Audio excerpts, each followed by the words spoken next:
अस्सलामु अलैकुम रहमतुल्लाहि व बरकातुहू। डियर स्टूडेंट्स, अगर मेरी आवाज़ आपको क्लियर आ रही है तो काइंडली मैसेज कर दीजिए।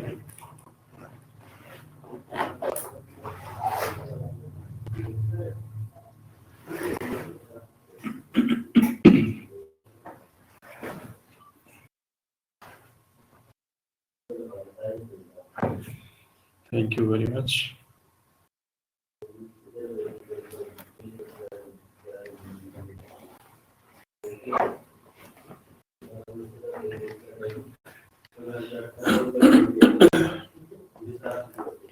बिस्मिल्लाहिर्रहमानिर्रहीम। होपफुली कि आप सब लोग खैरियत से होंगे और मुझे जस्ट एक मैसेज कर दीजिए कि मैं सिर्फ ये चेक करना चाहता हूँ कि मैं सही मॉड्यूल में बैठा हूँ क्या। एक स्टूडेंट्स, आपका सेमेस्टर कौन सा है?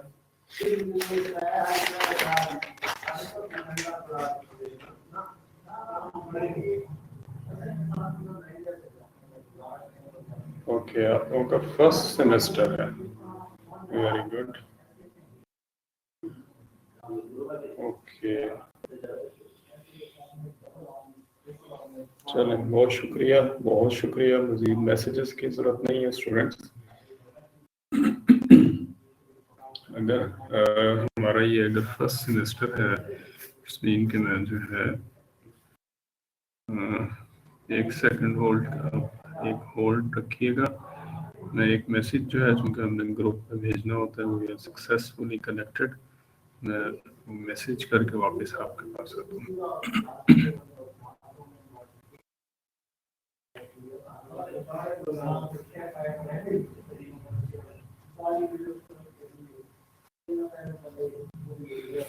अच्छा जी।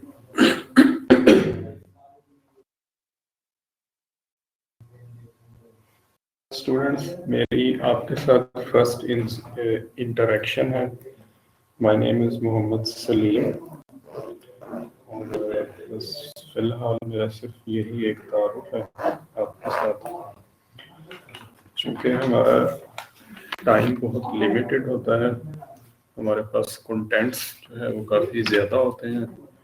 उन कंटेंट्स को कवर करने के लिए हमें जो है थोड़ा वक्त जो है वो ज़्यादा चाहिए होता है। कंटेंट्स ज़्यादा होते हैं, वक्त तो लिमिटेड है, बट ये कि हम कोशिश करेंगे कि इस लिमिटेड टाइम के अंदर इन तमाम कंटेंट्स को जो है वो कवर कर सकें। तो उसके लिए 2-4 चीज़ें हैं जो मैं आप सबके साथ जो है शेयर करूँगा यहाँ पर। सबसे पहली बात तो ये है कि इस ऑनलाइन सिस्टम जो आपको फैसिलिटेट कर रहा है अल्लामा इकबाल ओपन यूनिवर्सिटी की तरफ से, तो हम इस ऑनलाइन सिस्टम के अंदर कोशिश करें कि ज़्यादा से ज़्यादा जो है वो फैसिलिटेट हो सके। इसमें एक मॉडरेटर है एज ए इंस्ट्रक्टर, वो मैं आपके सामने हूँ, और बाकी तमाम आप स्टूडेंट्स हैं। इस वक्त मेरे सामने 38 स्टूडेंट्स जो है वो मौजूद हैं। तो इन 38 स्टूडेंट्स के साथ हम 1 बाई 1 कोई तारुफ जो है वो नहीं करवा सकते हैं। सिर्फ इतना मेरा तारुफ मैंने आपको करा दिया। My name is Salim, Mohammad Salim, and I belongs to Multan. ठीक है। अब तमाम लोगों का एक दूसरे से जिस तरह एक टिपिकल क्लास का एनवायरनमेंट होता है, तो हम वहाँ पर तो इस तरह की डिस्कशन जो है वो कर सकते हैं, बट इस ऑनलाइन सिस्टम के अंदर इस तरह की डिस्कशन जो है वो पॉसिबल नहीं होती है, क्योंकि इस वक्त सिर्फ मैं जो है वो स्पीकर के तौर पर बोल सकता हूँ, आप ओनली लिसनर हैं। मैं एज ए मॉडरेटर भी हूँ, एज ए प्रेजेंटर भी हूँ, और जब मैं जिसको चाहूँगा मॉडरेटर के और प्रेजेंटर के राइट्स दूंगा, then he will be able to talk with all of you. Okay, तो इसमें आपने जो चीज़ें अंडर कंसंट्रेशन जो है, हमारी जो चीज़ें हैं, जो आपने जिन चीज़ों के ऊपर कंसंट्रेट करना है, वो मैं आपको बता देता हूँ। चूँकि आप सब लोग मेरी इस वक्त आवाज़ सुन रहे हैं, तो आप सिर्फ जो है वो जो बात मैं आपसे कह रहा हूँ, आप उसको फ़िलहाल जो है वो सुन लें, ताकि हमारे सेशंस जो नेक्स्ट चलने हैं वो बड़ी आसानी के साथ और स्मूथ तरीके के साथ जो है वो चलते रहे, ताकि हमें जो है वो किसी किस्म की कोई डिस्टर्बेंस ना हो। नंबर 1, कल ओपन यूनिवर्सिटी की तरफ से चूंकि मेरा यूज़र नेम लॉगिन अभी तक क्रिएट नहीं हो सका था, इस वजह से कल का सेशन मैं आपके साथ कंडक्ट नहीं कर सका हूँ। इट्स मीन कि हम जो है वो एक दिन पीछे चले गए हैं। तमाम के तमाम कंटेंट्स अभी भी हमने विद इन अ टाइम जो है वो क्लियर करने हैं। आज जो एक दिन हम लेट हो चुके हैं वो भी, और ऑन वर्ड जितने भी लेक्चर्स हैं उसमें हमारी कोशिश होगी कि हम पिछला भी जो है वो कवर कर सकें। तो हमारे पास टाइम बहुत कम होगा। कुछ चीज़ें जो है आप कंसंट्रेशन के साथ बैठें और कुछ चीज़ें जो है वो मेरी नोट कर लें, ताकि मुझे बार बार दोहराना ना पड़े और हम इसको कंटिन्यूअसली अपना सिस्टम जो है चला सकें। सबसे पहली बात तो ये है कि आप जो है नकीबुल्लाह, देखिए मैंने पहले भी बात की है, ऑनलाइन सिस्टम के अंदर मेरी कुछ चीज़ें जहन में रखें। अभी से मिसअंडरस्टैंडिंग स्टार्ट हो गई है। वो कहते हैं जी कि इट्स मीन कि कल क्लास नहीं होगी। मैंने ऐसी बात नहीं की। मैंने ये अर्ज की है कि कल का सेशन मैं नहीं ले सका हूँ, ओके। और नेक्स्ट जो है हमारा सेशन 8:45 टू 10:45 जो है वो नेक्स्ट थर्सडे तक कंटिन्यूअसली चलेगा। कंसेक्टिव क्लासेस हैं हमारी, तो हम इंशाल्लाह इन सेशन में आपका और हमारा इंटरेक्शन जो है वो रहेगा। आज के इंटरेक्शन में चूँकि फर्स्ट इंटरेक्शन है, मैं आपसे कुछ चीज़ें शेयर कर रहा हूँ, वो आप जहन में रखिए और फिर जो है हम इसको मज़ीद आगे बढ़ाएंगे। नंबर 1, अगर मेरी आवाज़ आप लोगों को बिल्कुल क्लियर आ रही है और कुछ लोगों को क्लियर आ रही है, कुछ को नहीं आ रही है, तो इसमें ना तो ओपन यूनिवर्सिटी का प्रॉब्लम है और ना ही मेरे एंड से कोई प्रॉब्लम होगा। मेरे इस वक्त सिग्नल्स भी ठीक है, माइक भी ठीक है, ऑलरेडी टेस्टेड दीज थिंग्स, तब मैं आपसे जो है वो बात कर रहा हूँ।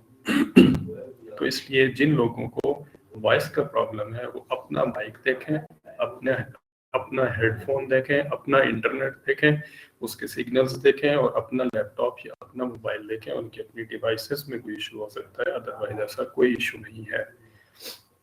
तो इस वजह से हम सब की जो है वो ये कोशिश होनी चाहिए कि नेक्स्ट जो है हम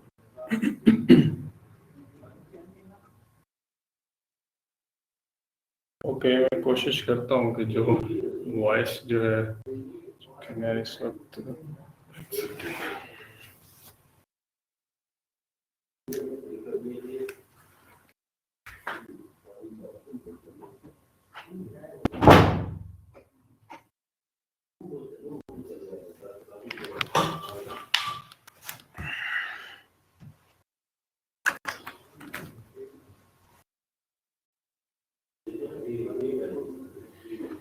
अच्छा जी, हम वॉइस की बात कर रहे थे, तो मेरा जो थोड़ा सा वॉइस का इशू था वो भी मैंने कोशिश की है कि मैं क्लियर कर लूँ।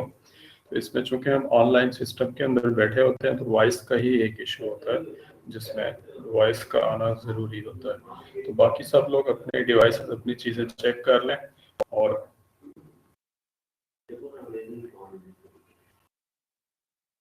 अच्छा जी, नंबर 1, अब नंबर 1 ये है कि मेरे लेफ्ट साइड पर एक पब्लिक चैट ओपन है, जो आप सब लोगों के भी सामने हो।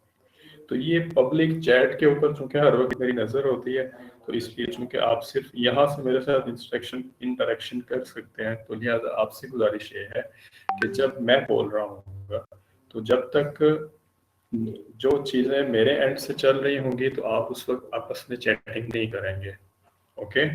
अब ये चूंकि एक चैट रूम है, तो यहाँ पर आकर ज़रूरी नहीं है कि यस सर, प्रेजेंट सर, फलां सर, फलां सर, फलां सर, ओके।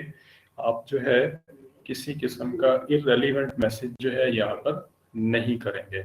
अब जैसे मैंने ये बात की है ना कि आप इस तरह से नहीं करेंगे। अगर आप क्लास में बैठे होते हैं तो वहाँ पे फौरन से आप जो है रिएक्ट करते हैं, जी ओके सर ऐसा नहीं होगा, ओके सर यस सर। तो अब आप ये जो ओके सर यस सर का मैसेज है वो भी यहाँ पर नहीं करेंगे, ओके। आप यहाँ पर मुझे नहीं कहेंगे ओके सर यस सर, तो एक पूरी सीरीज चल जाती है तमाम स्टूडेंट्स की तरफ से, जो कि अगर कोई इम्पोर्टेंट मैसेज जो मैंने पूछा हुआ होता है कोई उसका जवाब होता है तो वो कहीं दूर चला जाता है, उसको ट्रेस करना मेरे लिए मुश्किल होता है। तो इसीलिए आप कोशिश करेंगे कि चैट के ऊपर बहुत कम आएंगे, कंसंट्रेशन के साथ सिर्फ मेरी बात सुनेंगे। जिस बात पर मैं आपसे कमेंट्स मांगूंगा सिर्फ आप उस बात पर कमेंट करेंगे, अदरवाइज आप जो है वो कमेंट नहीं करेंगे। दूसरा ऑप्शन ये है कि आप के राइट साइड पर आप अपना हैंड जो है वो रेज कर सकते हैं कि जी मुझे यहाँ पर कुछ पूछना है, कोई प्रॉब्लम है।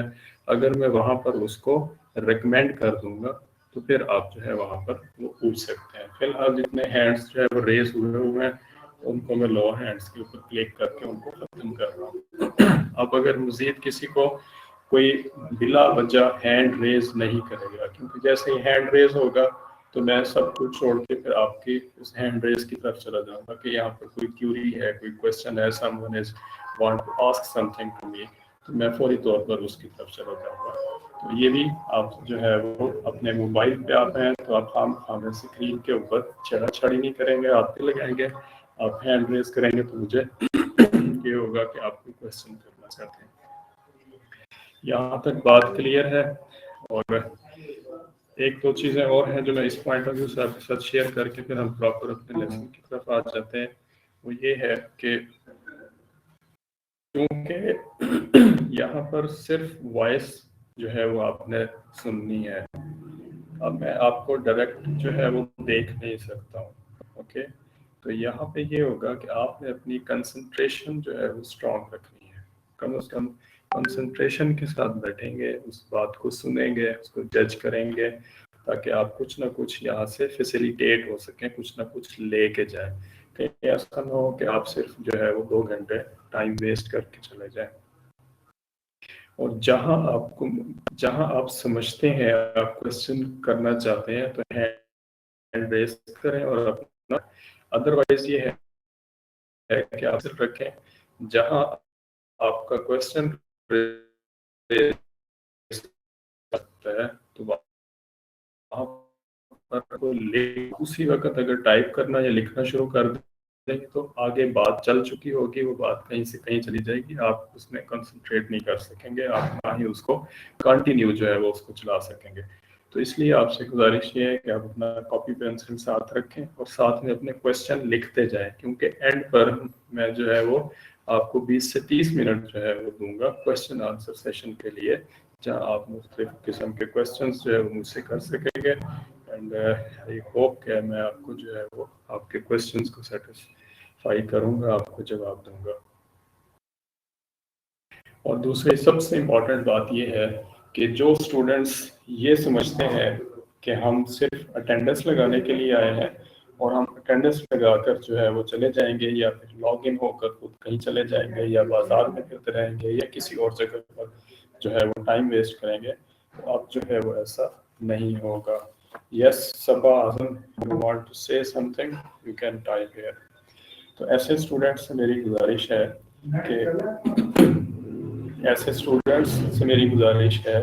कि मेरे पास राइट्स मौजूद हैं, मैं किसी भी वक्त किसी भी स्टूडेंट से कोई भी क्वेश्चन जो है वो कर सकता हूँ।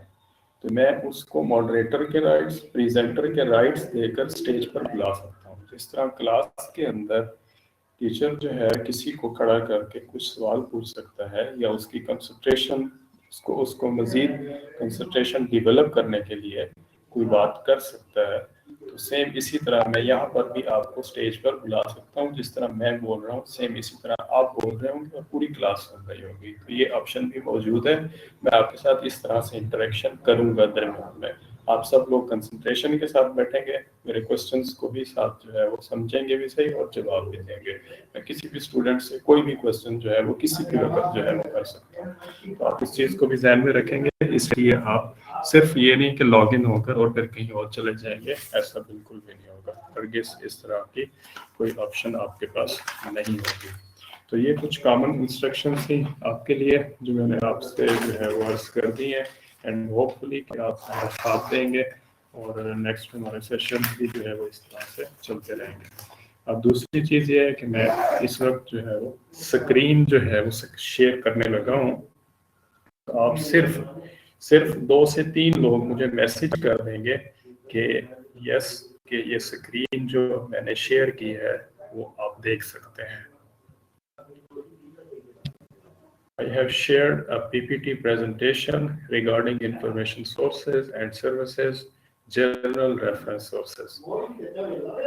अब आप मुझे सिर्फ मैसेज कर दें आइदर कि आप मेरी ये जो मैंने शेयर की है आप इसको देख रहे हैं या नहीं देख रहे हैं। यस, स्क्रीन शेयर हो रही है, इट्स ओके। 3 से 4 5 लोग मैसेज कर चुके हैं, इट्स ओके। मजीद मैसेजेस की ज़रूरत नहीं है। मैं समझ चुका हूँ कि ये स्क्रीन जो है वो तमाम लोग के साथ शेयर हो चुकी है, आप सब लोग जो है वो इसको देख सकते हैं। अभी आप चूँकि बिल्कुल न्यू है, फर्स्ट सेमेस्टर है आपका, तो मैं कोशिश करता हूँ और इस वक्त मैं चूँकि स्क्रीन को फुल करने लगा हूँ। अब ये होगा कि जस्ट मुझे एक क्लिक की आवाज़ आएगी अगर कोई मैसेज करेगा या कोई अगर हैंड रेज करेगा तो उसकी आवाज़ आएगी। मैं दूसरी स्क्रीन जो है वो हाइड कर रहा हूँ, दूसरी स्क्रीन मुझे नज़र नहीं आएगी। अब आप सिर्फ मेरी बात जो है वो कंसंट्रेशन के साथ सुनेंगे और ये स्क्रीन आपके साथ जो है वो शेयर हो रही है, ये स्क्रीन आपको नज़र आएगी और कोई चीज़ जो है वो नज़र नहीं आ रही होगी। लिहाजा आप सब लोग मेरे साथ रहिएगा, तो वहाँ पर हैंड रेज कीजिएगा, मैं इसको एस्केप करके वापस जाऊंगा और अब देखूंगा कि कौन क्वेश्चन करना चाहता है। और इसमें जो भी गलत या हमें इंटरप्ट करने की कोशिश करेगा, we have the rights, I have the rights, मैं आपको इस क्लास से जो है वो स्ट्रक ऑफ भी कर सकता हूँ। ये ध्यान में रखिएगा। ऑनलाइन क्लासेस का हरगिज़ ये मतलब नहीं होगा कि आप अपनी मर्जी से स्क्रीन या अपनी मर्जी से जो है वो क्लासेस ले सकेंगे। होपफुली कि आप सब जो है वो मेरी इन तमाम बातों को अंडरस्टैंड कर चुके होंगे और अब हम प्रॉपर जो है अपने कोर्स की तरफ आते हैं। आप लोग सबसे पहले तो मैं आपको वेलकम करता हूँ इस लाइब्रेरी साइंस की क्लासेस के अंदर और हमारा फर्स्ट इंटरेक्शन है। उम्मीद है कि एक अच्छा सेशन, एक अच्छा वक्त जो है वो आपके साथ गुजरेगा और बहुत सारी चीज़ें कुछ आप सीखेंगे, कुछ मैं जो है वो आप लोगों से बहुत सारी चीज़ें जो है वो सीखने को मिलेंगी। तो इंशाल्लाह एक अच्छा सेशन जो है वो हमारा रहेगा। हमारा जो टाइटल है हमारे पास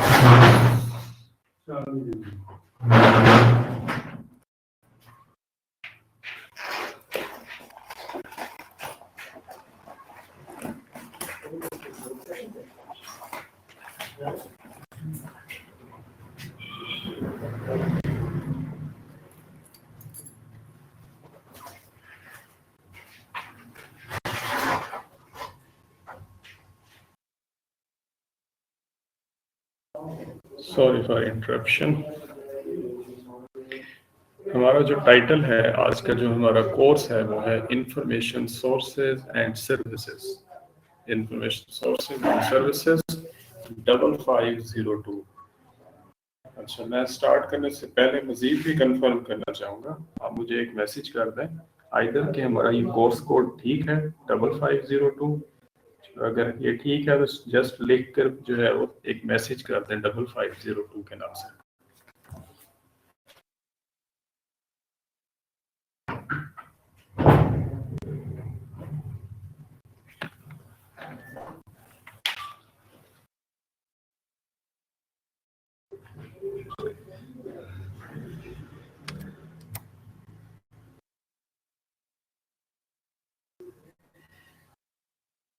Okay, thank you very much. Okay, thank you very much. It's okay. अब हम मजीद इसको लेके चलते हैं कि ये है क्या, ये कोर्स क्या है। देखिए, इंफॉर्मेशन सोर्सेज एंड सर्विसेज। मैं एक ओवरऑल सिर्फ इस टाइटल को आपको समझाने की कोशिश करता हूँ कि ये क्या है। Information sources and services library के पॉइंट ऑफ व्यू से, अब आपने चूंकि फर्स्ट क्लास है आपकी, अब आपने आज से जब भी कोई लेक्चर स्टार्ट हुआ जहन में ये रखना है, we are library professionals. Okay, we are library professionals. आज से आपने अपने आप को ऐसे कंसीडर करना है कोई भी लेक्चर लेते हुए कि हम बीइंग अ लाइब्रेरी प्रोफेशनल किसी भी लाइब्रेरी के अंदर एज ए लाइब्रेरियन काम कर रहे हैं।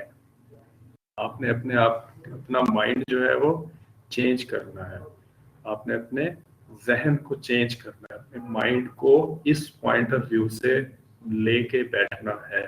अगर आप अपने माइंड को इसकी तरफ डाइवर्ट कर लेंगे, कन्वर्ट कर देंगे, उसको इस थिंकिंग की तरफ कन्वर्ट कर देंगे कि we are a library professional, and being a library professional we are sitting as a librarian in any library.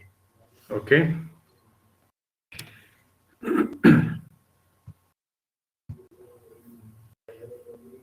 Yes, Sana, you have raised the hand. What is your question?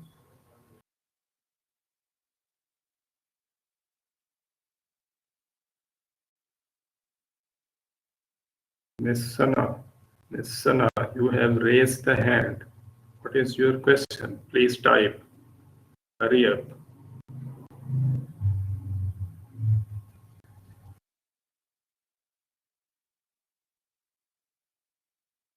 I'm again asking, Miss Sana, you have raised the hand. आपका जो question है वो जल्दी से type कर दें। आपने जो हाथ खड़ा किया, आप कुछ कहना चाहती हैं, प्लीज टाइप हियर।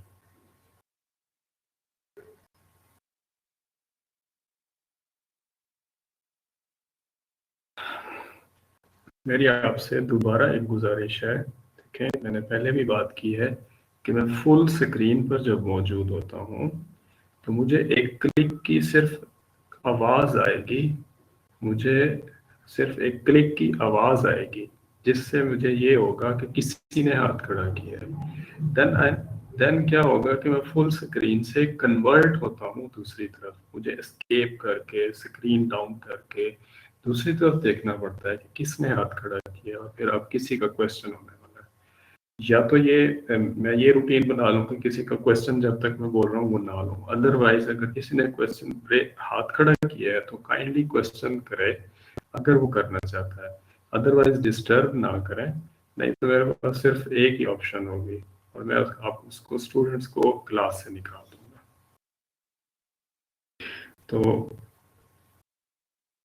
आप चूंकि फर्स्ट सेमेस्टर में अभी फर्स्ट इंटरेक्शन है तो काइंडली इस ऑनलाइन सिस्टम को समझिए और इसके मुताबिक चलने की कोशिश कीजिए। Again I am going to full screen mode, और होपफुली कि आप इस तरह से नहीं करेंगे। व्हाट इज हम बात कर रहे थे इंफॉर्मेशन सोर्सेज एंड सर्विसेज की। What is information? इंफॉर्मेशन होती क्या है? हाँ, हम बात कर रहे थे कि हम बीइंग ए लाइब्रेरी प्रोफेशनल अपने आप को एक लाइब्रेरियन कंसीडर करके जब किसी लाइब्रेरी में बैठे होंगे, इस पॉइंट ऑफ व्यू से आपकी जब ये सोच डेवलप होगी तो फिर ये है कि अब फिर किसी ने हाथ खड़ा किया।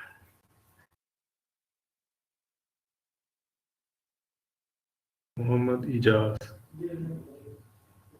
Yes mister Ijaz.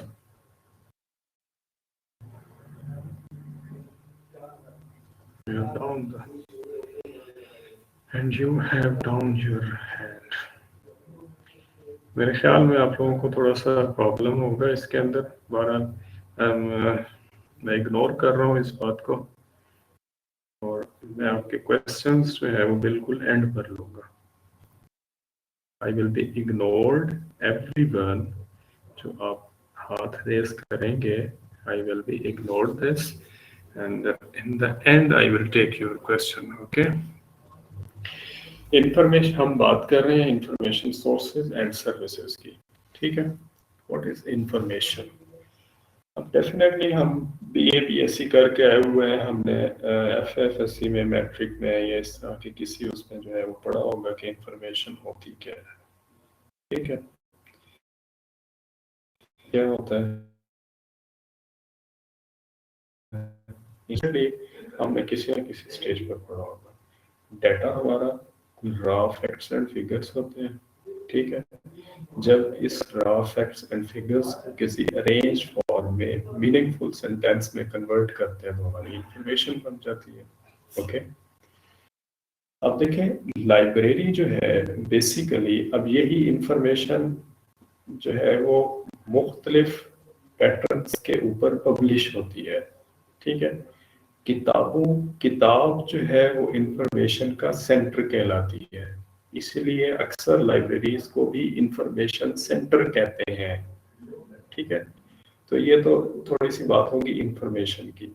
तो ये इंफॉर्मेशन सोर्सेज अब क्या होते हैं, वो तमाम मटेरियल जिसके अंदर मीनिंगफुल इंफॉर्मेशन मौजूद हो, उस तमाम मटेरियल को इंफॉर्मेशन सोर्सेज कहेंगे। बहुत आसान सी बात है। इंफॉर्मेशन सोर्सेज, इंफॉर्मेशन के सोर्स क्या है, कहाँ से इंफॉर्मेशन जनरेट हो रही है, ये भी इंफॉर्मेशन के सोर्सेज होते हैं। आजकल आजकल हमें सारी की सारी इंफॉर्मेशन कहाँ से मिलती है? Number one, books. हमें इंफॉर्मेशन कहाँ से मिल रही है? Books. These are the information sources. Books, magazines, journals, periodicals, electronic information, databases, e-databases, journals, digital libraries and so on, बहुत सारी चीजें हैं। ठीक है, तो ये सारी जो मैंने आपको चीजें बताई हैं ये सारे आपके सोर्सेज हैं। This is called the information sources. सबसे ज्यादा जो इंफॉर्मेशन सोर्सेज जो आजकल के दौर में कंसीडर होते हैं वो आपके books, journals and databases. Okay, जिसको हम इंटरनेट के जरिए, इंटरनेट तो एक सोर्स है ना, एक जरिया है। ठीक है, ये खुद तो एक सोर्स नहीं है ना, इंटरनेट के जरिए हम इन इन जगहों से इंफॉर्मेशन को जो है वो लेते हैं। This is the information sources and services. Okay, information sources and services. अब इंफॉर्मेशन सोर्सेज तो आपको पता चल गया, ठीक है, और यही इंफॉर्मेशन सोर्सेज सारी की सारी लाइब्रेरी मटेरियल ही कहलाता है, लाइब्रेरी के अंदर मौजूद होता है। ऐसे ही है ना, ये बुक्स भी लाइब्रेरीज में पाई जाती हैं, ये जर्नल्स भी लाइब्रेरीज के अंदर होते हैं, ये मैगजीन्स भी लाइब्रेरीज के अंदर होते हैं, ये डेटाबेसेस भी लाइब्रेरीज के अंदर होते हैं, ऑनलाइन डेटाबेसेस भी लाइब्रेरीज में होते हैं। ठीक है, HCC डेटाबेसेस भी लाइब्रेरीज के अंदर मौजूद होते हैं। ठीक है, तो ये सारे क्या है, लाइब्रेरी के इंफॉर्मेशन सोर्सेज हैं, जिन इसी वजह से इंफॉर्मेशन सेंटर्स कहा जाता है लाइब्रेरी को। एंड सर्विसेज, जब आप being a librarian, being a library professional, in sources को इस्तेमाल करते हुए अपनी कम्युनिटी को, अपने यूजर्स को, अपने कस्टमर्स को जब आप सर्विसेज प्रोवाइड करेंगे तो वो आपके इंफॉर्मेशन सोर्सेज एंड सर्विसेज होंगी। ठीक है, आप एक शॉप में जाते हैं, शॉपकीपर आपको सर्विसेज प्रोवाइड करता है, आप जाके अपनी डिमांड बताते हैं कि मुझे फला ब्रांड की फला चीज चाहिए, शॉपकीपर फौरी तौर पर वो प्रोडक्ट, वो चीज वो आपको ला कर देता है। वो क्या करता है, वो आपको सर्विसेज दे रहा है। ऐसे ही है, असल चीज तो आपकी वो इंफॉर्मेशन है ना, असल चीज तो वो जो आपने डिमांड की है। और shopkeeper as a as a bridge man, एक किस्म का एक ब्रिज मैन, वही हमारा लाइब्रेरियन है। ठीक है, यूजर्स और इंफॉर्मेशन के दरमियान में जो एज ए ब्रिज काम कर रहा होता है वो लाइब्रेरी प्रोफेशनल काम कर रहा होता है, लाइब्रेरियन काम कर रहा होता है। उसी लाइब्रेरियन की वजह से ही जो है वो इंफॉर्मेशन उस यूजर्स तक जो है वो फिर मुख्तलिफ तरीके हैं जो हम बाद में पढ़ेंगे, वहां तक पहुंच रही होती है। ठीक है, अब मेरे ख्याल में टाइटल बड़ी आसानी से आपको क्लियर हो गया होगा कि हमारा हम असल में ये 5-6 दिन पढ़ेंगे क्या, information sources and it's services. Information sources कौन से होंगे, इंफॉर्मेशन कहाँ कहाँ से आपको मिल सकती है, और फिर लाइब्रेरियन उस इंफॉर्मेशन की सर्विसेज अपने यूजर्स को किस किस तरह से प्रोवाइड करेगा। ठीक है, इसको हम फिर बड़ी डेप्थ में जाकर जो है वो इसकी बात करेंगे। होपफुली आपको ये बेसिक कॉन्सेप्ट जो है वो यहाँ आपको क्लियर हो गया होगा। मैं यकदम अपने जो कंटेंट्स हैं उनके ऊपर इस वजह से नहीं गया कि आप लोगों का अभी पहला सेमेस्टर है और आप अपने जो आपके कोर्स कोड्स हैं जो कोर्स है, कोर्सेज हैं, अपने कोर्सेज की कम से कम आपको बेसिक हाउ नो होना बहुत जरूरी है कि आप असल में पढ़ना क्या चाहते हैं, करना क्या चाहते हैं। लाइब्रेरी साइंस इसलिए पढ़ रहे हैं ना, आपने एडमिशन लाइब्रेरी साइंस में इसीलिए लिया है ना कि लाइब्रेरी के अंदर लाइब्रेरी के अंदर लाइब्रेरियन से रिलेटेड और लाइब्रेरी से रिलेटेड जितने भी कोई टेक्निकल काम है या कोई जर्नल वर्क है, जितना भी है उसको हम उसके थ्योरेटिकल चीज़ों को हम पढ़ सकें और बाद में जाकर इसी थ्योरी को बीइंग बाद में जाकर जब हम क्वालिफाइड हो जाएंगे तो फिर किसी लाइब्रेरी में जाकर इन सारी थ्योरी को वहाँ पर इम्प्लीमेंट कर सकें। तो थ्योरेटिकल पॉइंट ऑफ व्यू से हमने जो स्टडी करना है इस कोर्स के अंदर वो है इंफॉर्मेशन सोर्सेज एंड सर्विसेज के इंफॉर्मेशन कहाँ से आप लेते हैं और उसकी सर्विस जो है वो किस तरह से आप देते हैं यूजर्स को। होपफुली कि यहाँ तक जो है वो आपको बात क्लियर हो गई होगी। अगर ये बात क्लियर है तो जस्ट एक मैसेज करके मुझे बता दीजिए कि आपको यहाँ तक बात जो है वो बिल्कुल क्लियर हो गई है।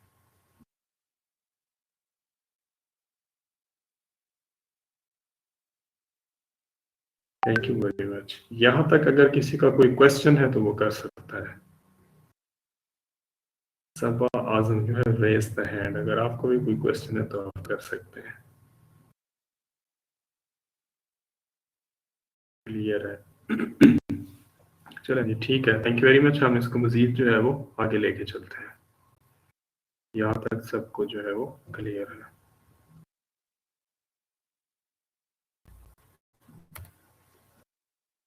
अच्छा जी, अब इस टाइटल के अंदर जो हमारा सबसे पहला कंटेंट है वो है journal reference sources. General reference sources. Reference sources क्या होते हैं, आज हमने असल में ये पढ़ना है कि रेफरेंस सोर्सेज होते क्या है। अब जिस तरह मैंने पहले बात की थी कि आपने अपने माइंड को इस तरह डाइवर्ट करें कि आप यूँ समझें कि आप एक लाइब्रेरी के अंदर एक लाइब्रेरी प्रोफेशनल के तौर पर बैठे हुए हैं। ठीक है, अब अपने आप सब लोग अपने आप को यूँ कंसीडर करें कि आप लोग लाइब्रेरी के अंदर लाइब्रेरी प्रोफेशनल के तौर पर मौजूद हैं। तो वहाँ पर आप देखें कि लाइब्रेरी में आप अगर ऐसे नजर किसी डेफिनेटली आपने कोई ना कोई लाइब्रेरीज तो विजिट की होंगी। ठीक है, तो अब देखें कि आपने वो लाइब्रेरी जो जो विजिट्स की होंगी उसमें हम देखा होगा कि बेतहाशा बुक्स जो है वो मौजूद होती हैं। रैक्स के अंदर बहुत सारी किताबें जो है वो लगी हुई होती हैं। ठीक है, और आपने देखा होगा कि लाइब्रेरियों में हर रैक के ऊपर या फिर रैक या फिर उस जो है अलमीरा के ऊपर जो है कोई जो है टैग लगा होता है कि ये जी साइंस की किताबें हैं, ये जी रिलीजन की किताबें हैं, ये जी सोशल साइंसेज की हैं, ये प्योर साइंसेज की हैं, ये जी टेक्नोलॉजी की हैं, ये जी ये कोई कंप्यूटर की हैं, ये जी हिस्ट्री की हैं, ये जी फलां की हैं, जी फलां की हैं। ठीक है, बहुत सारी जो है वो लाइन लगी होती है। इन सब के दरमियान एक जो है एक पोर्शन वहां पर रेफरेंस सेक्शन का भी मौजूद होता है और रेफरेंस सेक्शन को लाइब्रेरी की बैकबोन कंसीडर किया जाता है। किसी भी लाइब्रेरी की, किसी भी टाइप की लाइब्रेरी की हो, एकेडमिक लाइब्रेरी हो, स्कूल की, कॉलेज की, यूनिवर्सिटी की या पब्लिक लाइब्रेरी हो, हर लाइब्रेरी का एक रेफरेंस सेक्शन जो है वो जरूर होता है। तो उसी रेफरेंस सेक्शन को उस लाइब्रेरी की बैकबोन कंसीडर किया जाता है। इसी वजह से स्पेशली आपको पूरा एक कोर्स पढ़ाया जा रहा है इंफॉर्मेशन सोर्सेज एंड सर्विसेज में रेफरेंस सोर्सेज के ऊपर।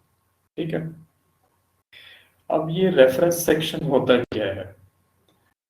अभी चूंकि आप लोग इस सिस्टम के अंदर न्यू है तो मैं बिल्कुल बेसिक बातें जो है वो आपके साथ डिस्कस कर रहा हूँ, बिल्कुल बेसिक सी बातें। अब देखें लाइब्रेरी में जहाँ दूसरी किताबें मौजूद हैं वहाँ पर एक रेफरेंस सेक्शन अलहदा से मौजूद होता है। नंबर वन तो ये है कि इस रेफरेंस सेक्शन में आप देखते हैं या आपने लाइब्रेरी जब यूज़ की होगी तो कभी किसी लाइब्रेरियन ने आपको रेफरेंस सेक्शन की बुक जो है वो वहाँ पर कंसल्ट करने के लिए तो ज़रूर दी होगी लेकिन इशू के लिए कभी भी नहीं दी होगी। ठीक है, ऐसा भी आपने देखा होगा। तो यहाँ से ये मालूम हुआ कि रेफरेंस सेक्शन की जो किताबें हैं वो बहुत ज़्यादा इम्पॉर्टेंट हैं। इवन कि आप उनको इशू करवा के घर भी नहीं लेके जा सकते, आप सिर्फ वहां बैठ के पढ़ सकते हैं। वो कोई इतनी इम्पोर्टेंट तो जरूर है, उसकी इम्पोर्टेंस आप यूं अंदाजा लगा लें। नंबर वन तो ये कि वो बहुत ज्यादा कॉस्टली होती हैं, ठीक है, बहुत ज्यादा कॉस्टली होती है। रेफरेंस सेक्शन में जो मटेरियल होता है, मसलन मैं आपको ये भी बता दूं कि किस तरह का मटेरियल होता है। इंसाइक्लोपीडियाज होते हैं, डिक्शनरीज होती हैं, अल्मेनिक्स होते हैं, कोई मैप्स होते हैं, कोई डायरेक्टरीज होती हैं, ठीक है, कोई पूरा जो है कोई सेट होता है किसी खास सब्जेक्ट के ऊपर, ठीक है। तो इस तरह की जो है वो कैटेगरीज बनी हुई होती है, इस तरह की 8-10 कैटेगरीज होती है। कोई बिब्लियोग्राफिक मटेरियल होता है, तो उनको फिर रेफरेंस सेक्शन में रखा जाता है सिर्फ कंसल्ट करने के लिए, ठीक है। मजीद डिटेल में हम पढ़ेंगे अभी सोर्सेस कौन कौन से होते हैं और किस किस तरह के होते हैं, ठीक है। मैं अभी जस्ट वैसे आपको एक ओवरव्यू दे रहा हूँ कि आप मुझे लाइब्रेरी में बैठे हुए हैं, रेफरेंस सेक्शन आपके सामने है, उसमें इस तरह की किताबें होती हैं। जनरली आपने ये चीज़ें ऑब्जर्व की हुई हैं कि लोग रेफरेंस सेक्शन में सिर्फ बैठकर कंसल्ट करते हैं, वहाँ से चीज़ जो है वो बाहर नहीं जाती है, लाइब्रेरियन उसको इशू नहीं करता होता है, रिस्ट्रिक्शंस होती हैं, ठीक है। तो ये सारी चीज़ें आपके जहन में आ गई। तो ये होता है बेसिकली रेफरेंस सेक्शन। अब हम थियोरेटिकल पॉइंट ऑफ व्यू से, जो कि आपके पेपर्स के पॉइंट ऑफ व्यू से भी चीज़ें सामने आएंगी। अब आप देखें स्क्रीन के ऊपर, देखें जो आपको स्क्रीन नज़र आ रही है, उसमें हम इंट्रोडक्शन के तौर पर इसको पढ़ते हैं कि ये क्या होता है। रेफरेंस सोर्सेज प्रोवाइड फैक्ट्स और फिनाइट पीसेज ऑफ इंफॉर्मेशन, ठीक है। नंबर वन, यहाँ पर एक बात तो यहीं पे ही आपको क्लियर हो जानी चाहिए, रेफरेंस सेक्शन के अंदर जो किताबें मौजूद होती हैं वो जर्नल बुक्स से टोटली डिफरेंट होती हैं। एक आम किताब आप उठाएं, लिटरेचर की कोई बुक उठाएं ना, तो आपको ना पता चलता है कि जी ये एक नॉवल है, यहाँ से स्टार्ट हुआ है और यहाँ एक रनिंग कंटेंट होता है, उसका पूरा रनिंग कंटेंट यहाँ से शुरू हुआ और यहाँ तक खत्म हो गया। हिस्ट्री की बुक उठाएं तो रनिंग कंटेंट होगा, यहाँ से शुरू हुआ और ये यहाँ तक खत्म हो गया, ठीक है। चैप्टर वाइज ये यूं हो गया, ये यूं हो गया, ये यूं हो गया। वो जर्नल बुक्स होती है। रेफरेंस बुक्स इनसे थोड़ा सा हट के होती है। क्या होती है? Reference sources provides facts and figures और फिनाइट पीस ऑफ इंफॉर्मेशन, ठीक है। अब आप जहन में लाए कि अभी कभी आपने डिक्शनरी कंसल्ट की होगी, इंसाइक्लोपीडिया कंसल्ट किया होगा, मेन ये दो सोर्सेज आपने यकीनन कंसल्ट किया होगा। तो डिक्शनरी कभी भी कोई रनिंग कंटेंट नहीं होता उसके अंदर क्या है, आप एक स्पेसिफिक इंफॉर्मेशन होती है और वो भी लिमिटेड होती है, ठीक है, और वो भी लिमिटेड होती है। डिक्शनरी तो बहुत ज्यादा लिमिटेड है, आप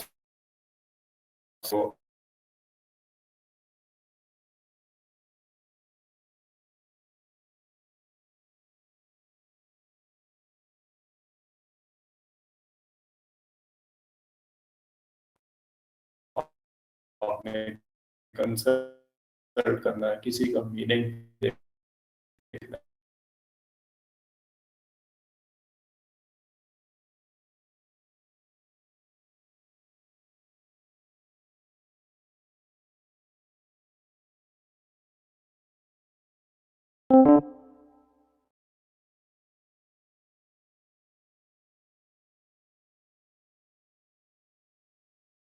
तरह का आपको वर्ड मिलेगा।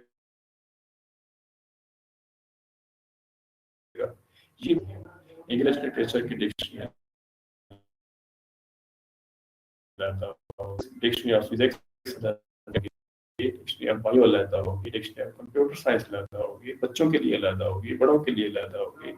आप देखें ऑक्सफोर्ड की डिक्शनरीज देखें, इवन कि वो बच्चों के लिए अलहदा होती है, पॉकेट डिक्शनरी अलहदा होती है, ठीक है। तो इस तरह मतलब कहने का ये है कि ये एक ऐसा सेक्शन होता है जिसके अंदर जितनी भी किताबें होती हैं वो तमाम जर्नल बुक से टोटली डिफरेंट होती हैं। इसलिए यहाँ पर पहली लाइन है, रेफरेंस सोर्स प्रोवाइड्स फैक्ट्स, जिसके अंदर ज्यादा तौर पर फैक्ट्स बताए हुए होते हैं।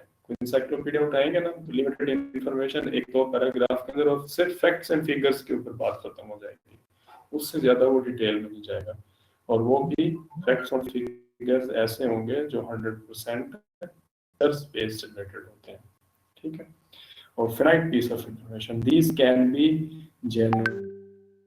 Encyclopedia Britannica or more subject focused encyclopedia of women and baseball, ठीक है। अब इसमें भी मजीद इस रेफरेंस सेक्शन के अंदर भी मजीद आप देखते हैं कि जो है एक जनरल इंसाइक्लोपीडिया भी आपको मिलेगा, जैसे इंसाइक्लोपीडिया ऑफ ब्रिटानिका एक जनरल है जिसके अंदर बहुत सारे वर्ड्स या बहुत सारी इंफॉर्मेशन डिफरेंट किस्म की एक जगह जो है वो, और इसके भी 22-23 जो है वॉल्यूम्स हैं इसके, ठीक है। इंसाइक्लोपीडिया ब्रिटानिका इंजामा है, तो ये इस तरह के इंसाइक्लोपीडिया ये भी जनरल से होते हैं और मोस्ट जो है वो सब्जेक्ट फोकस भी होते हैं, जैसे encyclopedia of women and baseball किया मैंने एग्जांपल दी हुई है कि वो इंसाइक्लोपीडिया वीमेन एंड बेसबॉल का इंसाइक्लोपीडिया, यहाँ पर सिर्फ जो है वो बेसबॉल उसके बारे में जो है वो ठीक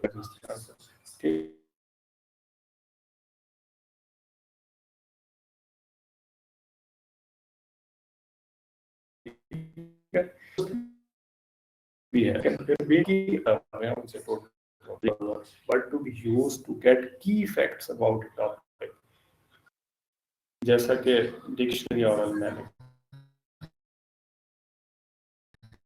शुरू में design not to be read cover to cover, इसमें मैंने बात की थी ना उसकी, अपना फिक्शन की, लिटरेचर की, हिस्ट्री की, एक किसी और सेक्शन की, उसमें टोटली जो है वो कवर टू कवर चलता है, इतने से इतना, इतने से इतना, ठीक है। पूरा एक पूरा बीस या पूरा एक नॉवल है, पूरा एक ड्रामा है, तो पहले पेज से स्टार्ट होकर एंड तक उसी के ऊपर फोकस्ड होता है, ठीक है। तो ऐसा नहीं है, बल्कि इनके अंदर जो है इसके अंदर not be read cover to cover but to be used to get key facts about a topic, जैसे डिक्शनरी एनालिसिस होते हैं। These materials don't circulate, these material don't circulate, circulate means circulation, issue and return, ठीक है।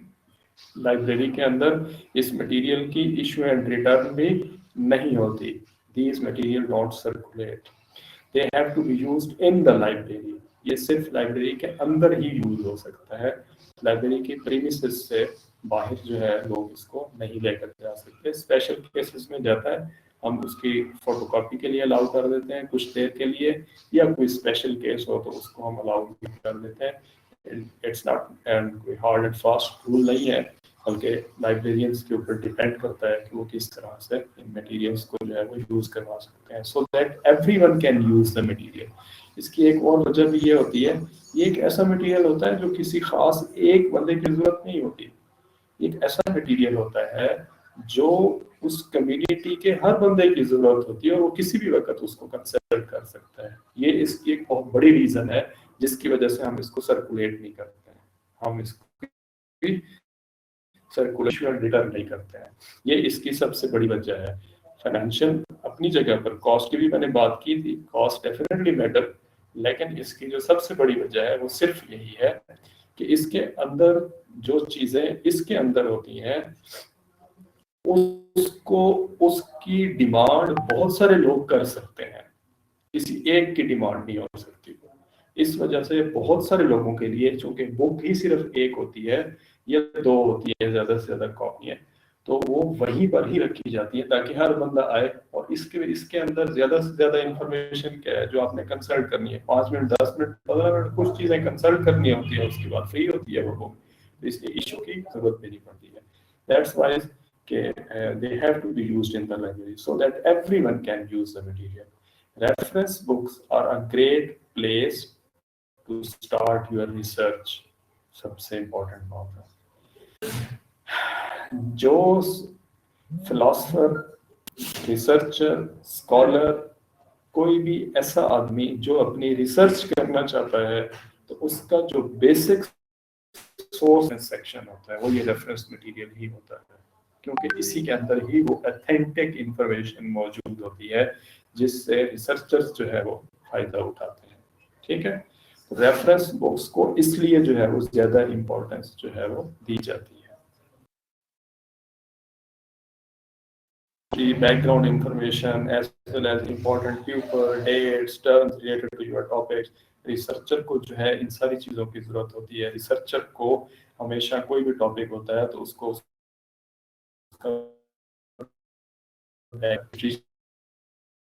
चाहिए होती है, तो वो है।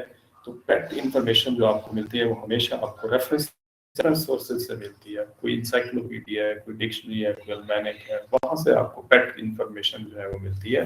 और कोई ऐसा सोर्स नहीं होता, रिलायबल सोर्स नहीं होता जहाँ से आपको इस तरह की एग्जैक्ट इंफॉर्मेशन जो है वो मिल सके।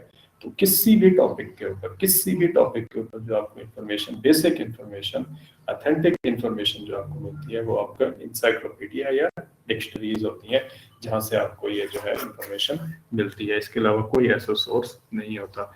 आई होप कि आप जो है इस वक्त इन जनरल रेफरेंस सोर्सेज के ऊपर, सिर्फ रेफरेंस की मैं बात कर रहा हूँ, रेफरेंस सोर्सेज से रिलेटेड आपका कोई क्वेश्चन हो तो वो आप कर सकते हैं। होपफुली कि आपको ये चीज़ जो है वो क्लियर होगी। आप मुझे मैसेज में जो है ये बात बता सकते हैं कि आपको ये चीज़ क्लियर है या नहीं है।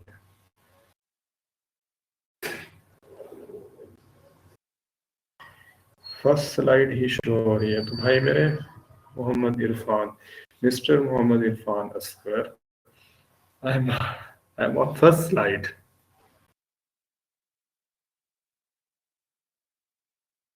क्या असाइनमेंट्स के मार्क्स लग गए हैं? अस्तगफिरुल्लाह।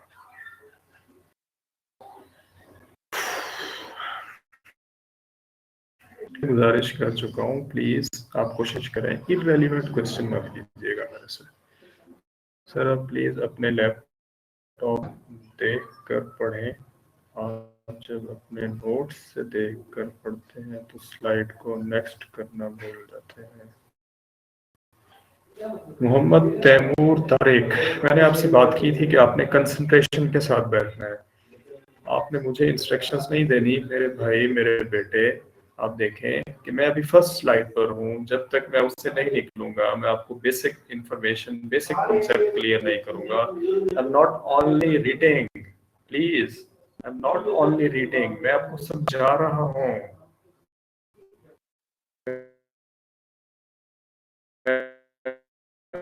First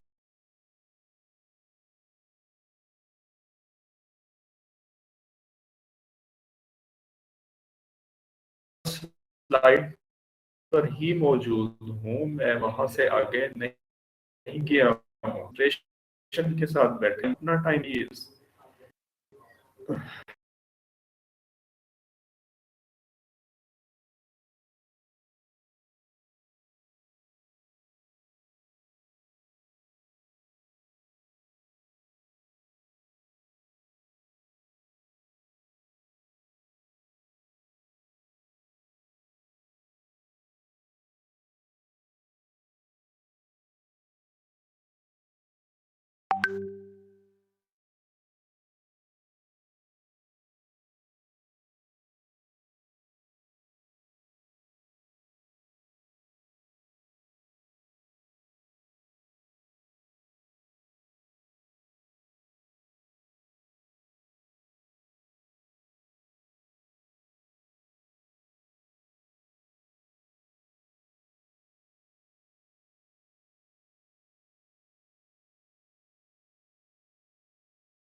coming up with a good question to ask.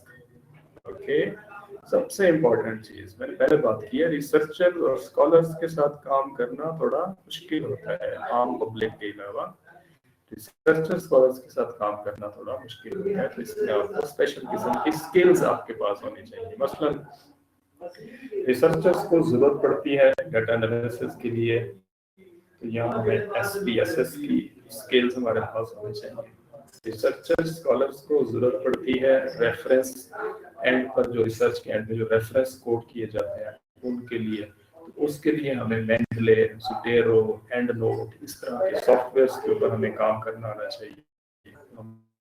हमारे पास कोई आप सिर्फ नाम सुन रहे हो, आप तीसरे चौथे सेमेस्टर में जाएंगे तो फिर आप फेमिलियर भी हो जाएंगे, या रिसर्च से रिलेटेड जो लोग हैं वो ऑलरेडी फेमिलियर होंगे इन चीज़ों से, कि रिसर्चर्स के साथ फिर इन पॉइंट ऑफ व्यू से भी हमें जो है वो वर्क करना पड़ता है।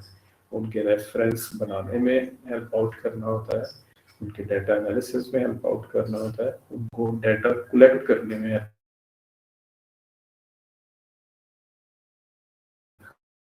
करना होता है। तो ये स्किल्स जब आप डेवलप करेंगे तो फिर एज ए रेफरेंस कर सकते हैं। तो इसलिए मैं आपसे कह रहा था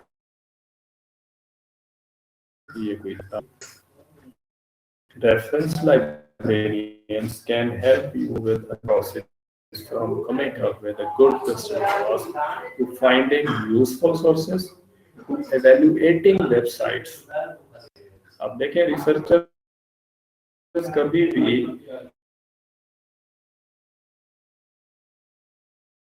नहीं लेगा,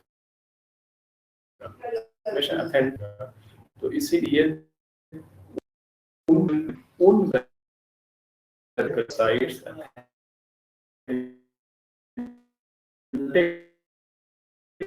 भी है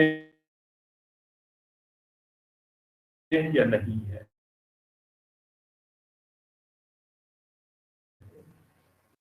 इस तरह विकिपीडिया को आज सर्च करते हैं ना, और मैं बात करता हूँ अगर कोई आदमी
हो।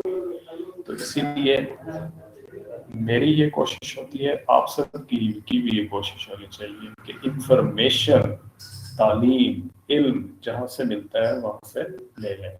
इसमें किसी किस्म की कोई जो है वो आर ना महसूस किया करें। ठीक है, मैं आप लोगों से बहुत सारी चीज़ें सीखूंगा, आप मुझसे बहुत सारी चीज़ें सीखेंगे। हम एक दूसरे के इंटरेक्शन से, एक दूसरे की जो है वो एक दूसरे की बातों से जो है वो इल्म हासिल करते रहेंगे। और ये तो वो ऐसी चीज़ है, इल्म अम्बिया की मिरास है, हमने दुनिया में पैदाइश से लेके कब्र तक जो है वो इसको हासिल करते रहना। ठीक है, अच्छा जी, अभी भी हमारा जो है वो इंट्रोडक्शन जारी है, और इसी इंट्रोडक्शन को मैं इसीलिए बेसिक उसकी एक एक बात को एक्सप्लेन करने की कोशिश कर रहा हूँ कि हमारा कॉन्सेप्ट क्लियर हो जाए। किसी भी नए टॉपिक के ऊपर पहले दिन अगर कॉन्सेप्ट डेवलप हो जाए तो फिर ये बात बहुत आसानी से आप समझ भी। लेक्चर्स के अंदर आपको कंप्लीटली आपको नहीं दिया जाता। मकतब का मंशूर है ना, किसी उस्ताद का जो है वो मंशूर होता है। हमेशा आपको अपनी रीडिंग हैबिट डेवलप करके तालीम हासिल करनी पड़ती है, ये जहन में रखिएगा हमेशा। यहाँ पर सिर्फ as a instructor, as a guideline provider, we only guide you, okay? अगर आपको नहीं मिला सकते हैं, अगर आपकी अपनी तमन्ना है और आप इसमें से कुछ सीखना चाहते हैं तो फिर आपको इससे रेलिवेंट मटेरियल्स पता है। इसीलिए मैं हर प्लेटफॉर्म पर हर बच्चे के साथ हर एक से बात करता हूँ कि हमने अपनी रीडिंग हैबिट को डेवलप करना है। अपनी लाइफ के अंदर अगर हम रीडिंग हैबिट को डेवलप कर गए तो फिर हमें कोई भी टॉपिक उस्ताद ने जस्ट उसकी ओवरव्यू देना होता है।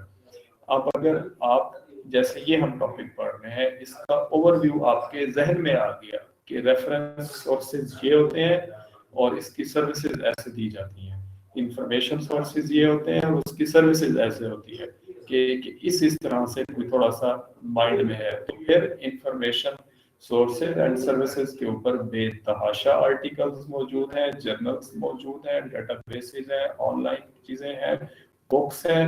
वो जब कल बैठकर आप एक एक चीज को ब्रीफली पढ़ेंगे तो फिर इस तरह से आपका इल्म का एक सिलसिला शुरू होगा और फिर बढ़ता चला जाएगा।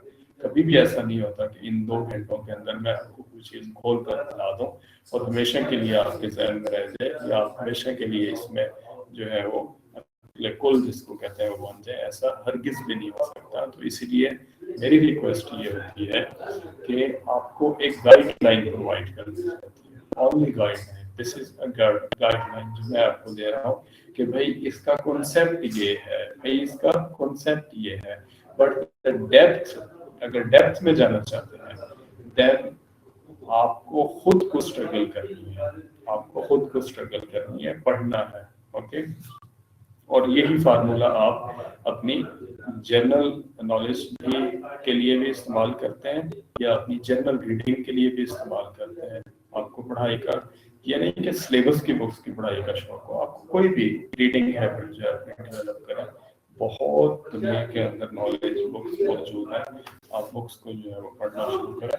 आहिस्ता आहिस्ता आप देखेंगे आपके अंदर बहुत सारी पॉजिटिव चेंजेस जो है स्टार्ट होंगी। एनी हाउ, ये ऐसी बातें होती हैं जो क्लास के दौरान आ जाती हैं, टीचर जो है वो उसके ऊपर फोकस करता है।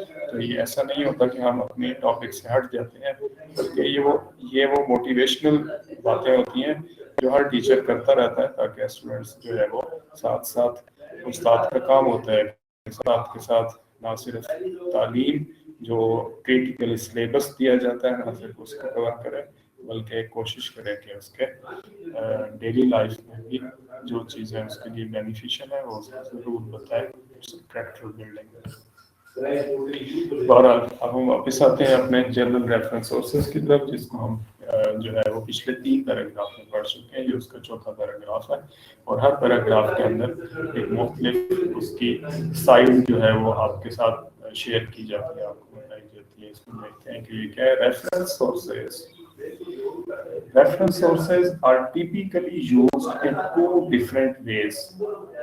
ठीक है, दो डिफरेंट वेज के अंदर जो है वो रेफरेंस सोर्सेज यूज होते हैं. कौन कौन से हैं? Number one use is to get background information on a topic that you are researching. मैंने पहले भी आपसे बात की थी कि रेफरेंस मटेरियल ज्यादातर रिसर्चर स्कॉलर्स के साथ आपका वास्ता पड़ता है. ठीक है, तो अब आप ये ध्यान में रखें कि इसकी जो दो तरीकों से जो इसके रेफरेंस सोर्सेज हमारे दो तरीकों से जो यूज होते हैं, उनमें सबसे पहला तरीका क्या है कि दो डिफरेंट वेज के अंदर जो यूज होते हैं. पहला वे ये है कि हमें रिसर्चर्स को, खास तौर पर रिसर्चर को किसी भी टॉपिक रिसर्चर अपनी रिसर्च करने लगता है तो सबसे पहला चैप्टर उसका होता है background of the study, context of the study, background of the study. ठीक है, एमफिल पीएचडी के थीसिस उठा के देखें, सबसे पहला चैप्टर जो होता है वो ये होता है, what is the background of the study. कि भाई इस टॉपिक के ऊपर, जिसके ऊपर वो रिसर्चर रिसर्च करना चाह रहा है, उससे पहले बैकग्राउंड ऑफ द स्टडी क्या है, उससे पहले इस टॉपिक के ऊपर किस लेवल तक लोग काम कर चुके हैं, किस हद तक रिसर्च ऑलरेडी जो है वो हो चुकी है. This is the background information. ठीक है, तो वो बैकग्राउंड इंफॉर्मेशन हमेशा हमेशा हमेशा आपको रेफरेंस सोर्सेज से ही मिलेगी और कहीं से भी नहीं मिलेगी. These are the primary sources. जो बैकग्राउंड स्टडी होती है, बैकग्राउंड इंफॉर्मेशन होती है, जो पहले से चीज डिफाइंड हो चुकी है, लोग उसके ऊपर रिसर्च कर चुके हैं, कोई फार्मूला तय हो चुका है, तो भाई वो जो ऑथेंटिक इंफॉर्मेशन है वो आपको एनसाइक्लोपीडिया, डिक्शनरीज और रेफरेंस सेक्शन से मिलेगी. ठीक है, वन वे तो ये हो गया. फॉर एग्जांपल, इसी की example, if you use Wikipedia to find out the general history of an event you will be writing about, you are using Wikipedia as a reference source to find out the context of the topic you are researching. This is not information you will paraphrase or cite in your work. As the research you are doing at this point in the process is more to help you learn what information you will need to find along the way.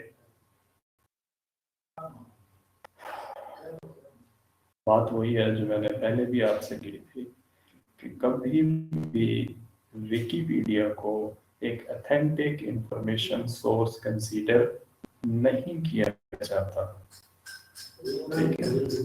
इसीलिए यहाँ पर ये example दी गई है कि for example अगर आप Wikipedia से किसी भी किस्म की कोई इंफॉर्मेशन लेना चाहते हैं या कोई हिस्ट्री से रिलेटेड कोई इंफॉर्मेशन, कोई फैक्ट्स लेना चाहते हैं, तो वो आपकी रिसर्च नहीं होगी. This is not information that you will paraphrase और need to cite in your work.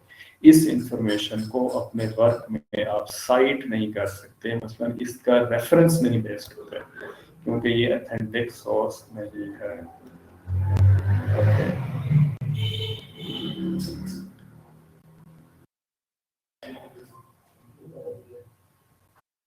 Library owned reference sources often provide this same type of information.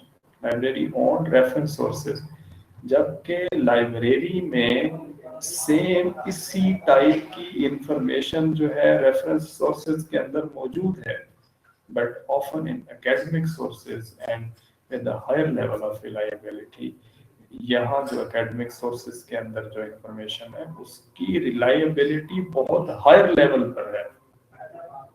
जो पब्लिश मटेरियल है उसकी रिलायबिलिटी बहुत हायर लेवल के ऊपर है, क्योंकि पूरा एक एडिटोरियल बोर्ड उसको कंसीडर करता है, उसको चेक करता है, फिर कहीं जाकर आपकी ये बुक या आपका जो है एनसाइक्लोपीडिया, डिक्शनरी या कोई इस तरह की प्रिपेयर हो जाती है. हम देखें कभी किसी एक ऑथर ने रेफरेंस बुक लिखी, हमेशा एडिटोरियल बोर्ड होते हैं रेफरेंस बुक्स लिखने के लिए, हमेशा एडिटोरियल बोर्ड्स होते हैं. वो एडिटोरियल बोर्ड्स उनको जो है वो फाइल करते हैं, देन वो जाकर बुक्स जो है वो पब्लिश होती हैं।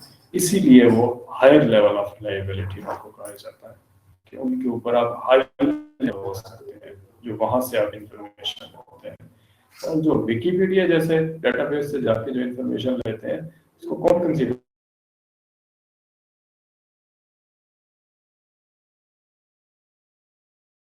किसी रिसर्च के अंदर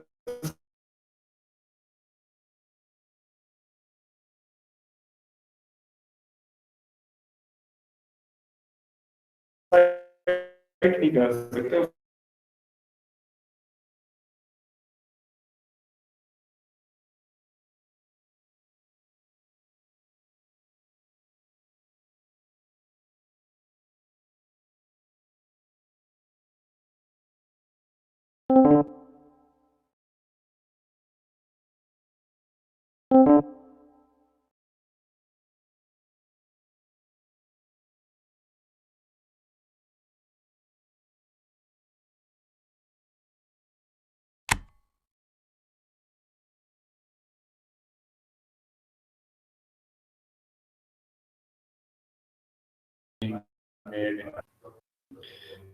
For it to find the percentage of mothers 20 to 25 who have college degree, you would need a reliable source.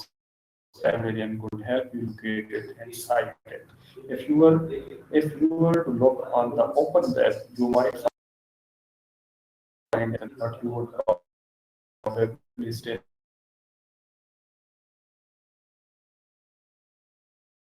need to librarian to verify the source is reputable and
कीजिए, topic एक लेके चलते बढ़ते हैं।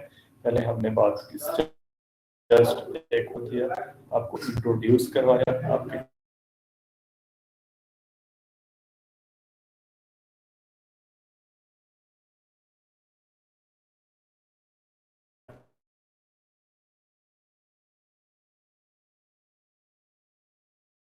Title के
ऐसे articles जो किसी एक खास फ्रीक्वेंसी के साथ हों, ऐसे आर्टिकल जो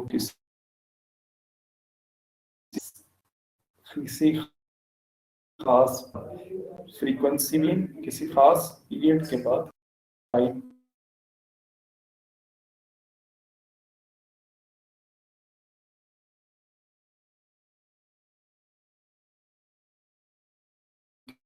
के बाद के बाद मतलब ये बाद आएगा जिस तरह होते हैं प्री डिफाइंड और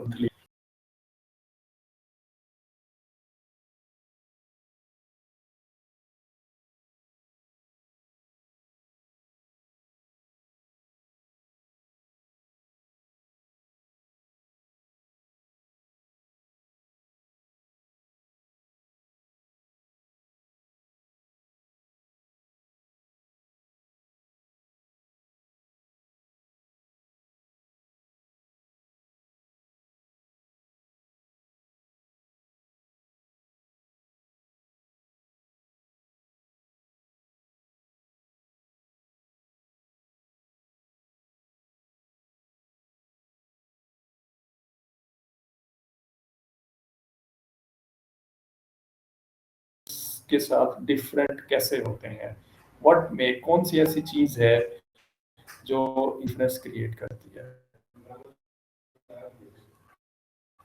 one unique feature not read from cover to cover, ठीक है। जो मेन फीचर है ना, जो रेफरेंस सोर्सेज को बाकी जनरल बुक से अलग करता है, वो ये है कि ये ऐसी किताबें नहीं है जिस तरह दूसरी किताबें जो है वो पढ़ी जाती हैं cover to cover. In fact they are written for easy the facts and figures you want to know. Reference reference sources जो है वो जो हैं वो एग्जैक्टली आपकी जो है एग्जैक्टली फैक्ट्स एंड फिगर्स को जानने के लिए जो है वो आपके रेफरेंस सोर्सेज जो है वो क्रिएट किए जाते हैं। Reference sources often include an index by topic and online reference sources are easy. Reference sources हमेशा जो है अपना उनका by topic wise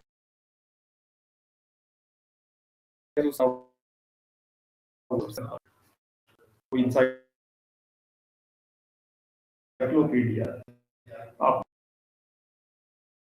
की information science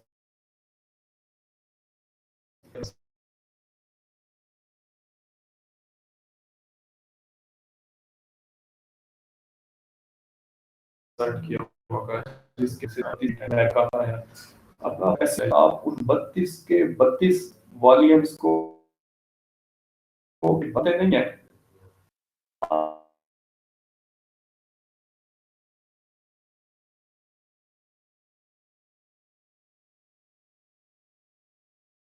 आप इंडेक्स है आप उसका इंडेक्स और वो आप 2 वॉल्यूम्स मौका हो जाता है अदरवाइज एक आप सिर्फ आखिरी 2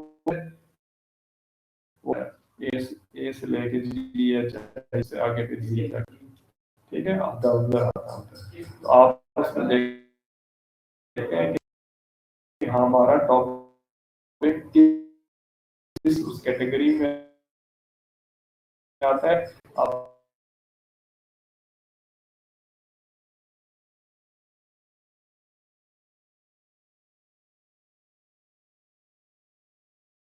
एग्जैक्ट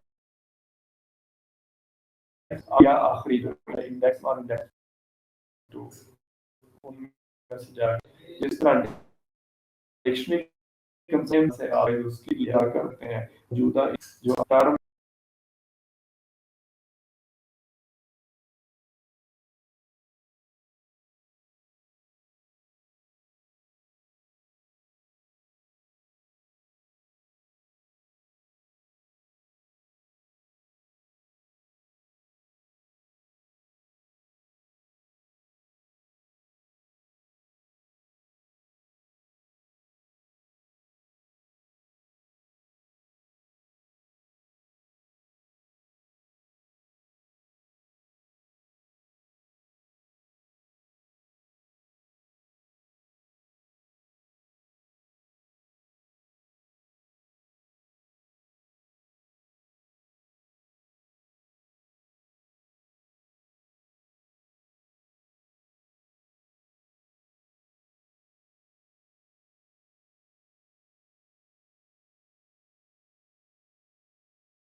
मेरी आवाज अगर कट रही है तो इसमें मेरा तो कोई कसूर नहीं है Asim Suhail very bad best करना चाहता bibliographies means Mohammad Irfan Askar good question Mohammad Irfan bibliographies मैंने पहले भी जिस तरह से आपसे बात की बिब्लियोग्राफी का मतलब ये है a list of books a list of books अब देखिए आप लाइब्रेरी में जाते हैं ना तो आपके लाइब्रेरी का जितना भी मटेरियल सारी किताबें मौजूद होंगी अब लाइब्रेरियन क्या करते हैं कि उन किताबों की ना एक लिस्ट बना लेते हैं जिसको हम कैटलॉग भी कहते हैं लेकिन बनाने का अपना एक बिब्लियोग्राफी बनाने का अपना एक डिफरेंट स्टाइल होता है इनके मुख्तलिफ स्टाइल्स होते हैं कि किस तरह इनको बनाया जाता है तो बिब्लियोग्राफी बनाने का भी एक डिफरेंट स्टाइल होता है तो स्टाइल तो हम करेंगे जब हम बिब्लियोग्राफी को एक सब्जेक्ट के तौर पर पढ़ेंगे चूंकि यहाँ पर आ गया था बिब्लियोग्राफी इंफॉर्मेशन तो इस वजह से मैंने बताया था कि आप ये सहन में रखें कि बिब्लियोग्राफी जो है list of books, list of books, आपकी लाइब्रेरी में जितनी भी किताबें हैं उन सब की जो हम एक लिस्ट बनाते हैं उसको बिब्लियोग्राफी कहते हैं।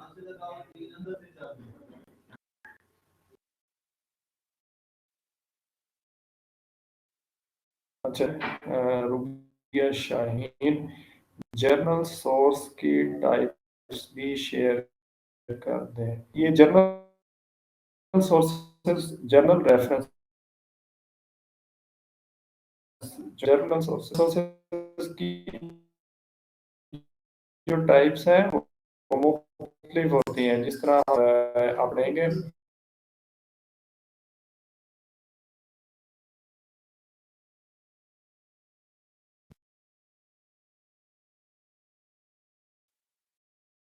generality, discipline, social sciences, pure science.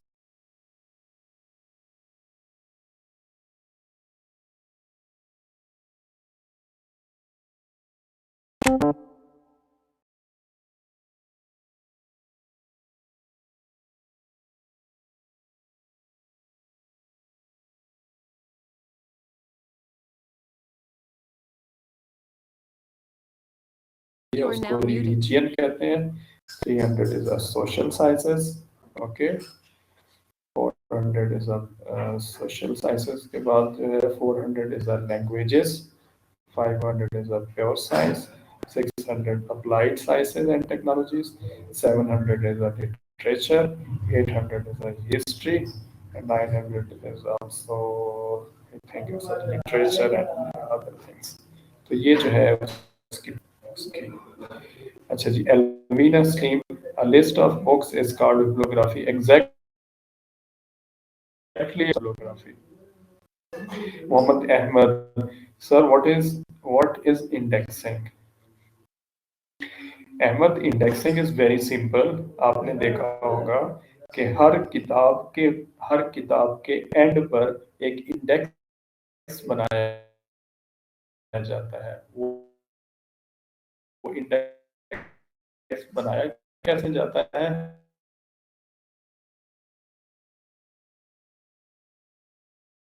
किताब में बनाई जाए, उस लिस्ट को अल्फाबेटिकली अरेंज कर दिया जाता है